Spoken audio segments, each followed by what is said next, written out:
Hello, current and future educators. In my previous blog post, I outlined what 21st century education entails in accordance to the Ministry of Education by looking at the skills and the competencies that we want to incorporate within curriculum.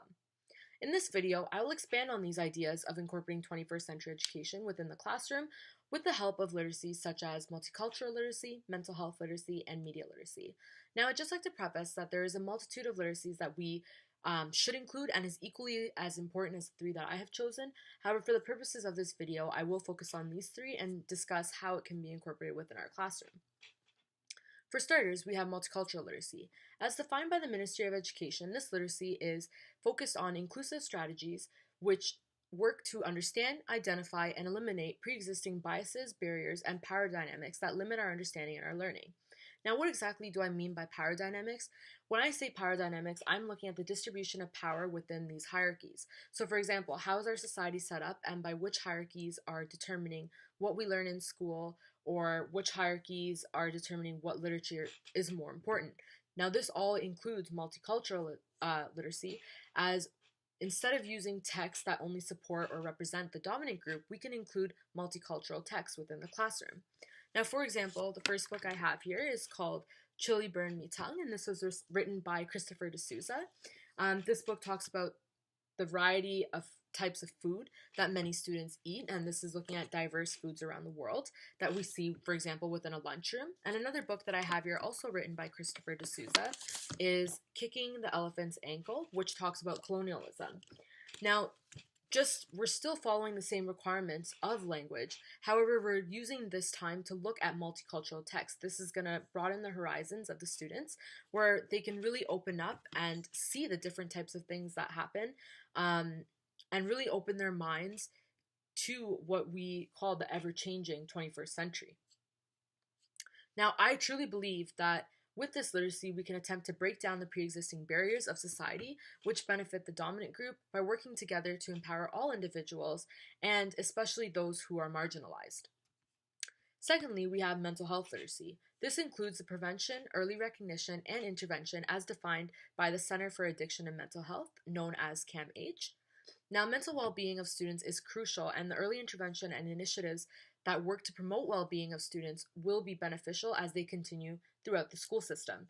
Now, it's not necessarily that's just going to be focused on in grade 1, but it's something that can be carried on throughout. So, for example, from grade 1 to following the child to when they're in high school or later on in life in post-secondary education.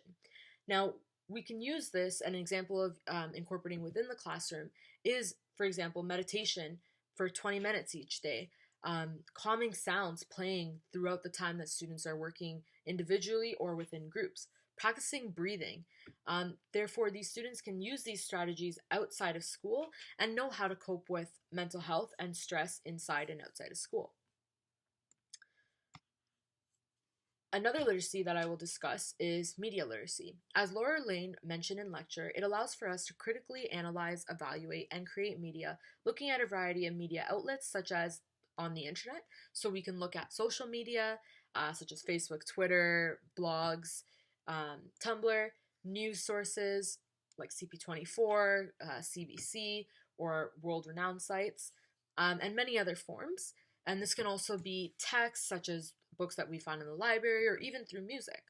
Media literacy is definitely considered a cross-curricular approach because it can be brought into a variety of subjects. So the literacies work together to inform students and prepare them to be able to be successful within the 21st century.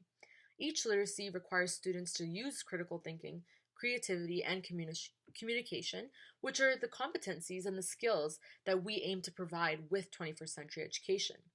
With the growing use of the internet and having the ability to access so much information with a simple scroll, it is very important for students to learn how to navigate and evaluate and to be critical of the information that they come across. As for mention in the blog, I talked about the capital T truth. Now, being able and to be media literate and to be critical of all the information that we come across, it is crucial for them to learn this in order to see whose interests are really being served before they can come to the truth. Now, this directly relates to multicultural literacy because we can look at how people of color are represented online or, for example, through TV shows. And really the direction that we should move towards with these literacies is finding a way to include this across all subjects. When we include it and infuse it with all of our subjects, we're really able to show our students the importance of it.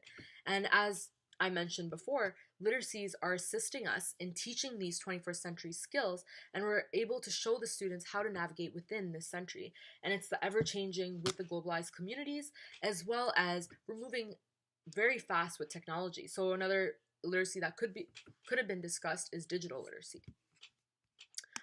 Please continue with me on this journey as we will discuss other important things for 21st century education. In my next blog, you'll find me talking about assessment, and then after that, you'll find me talking about the characteristics of educators and students within the 21st century. Thank you for watching this video, and please continue with me on this journey.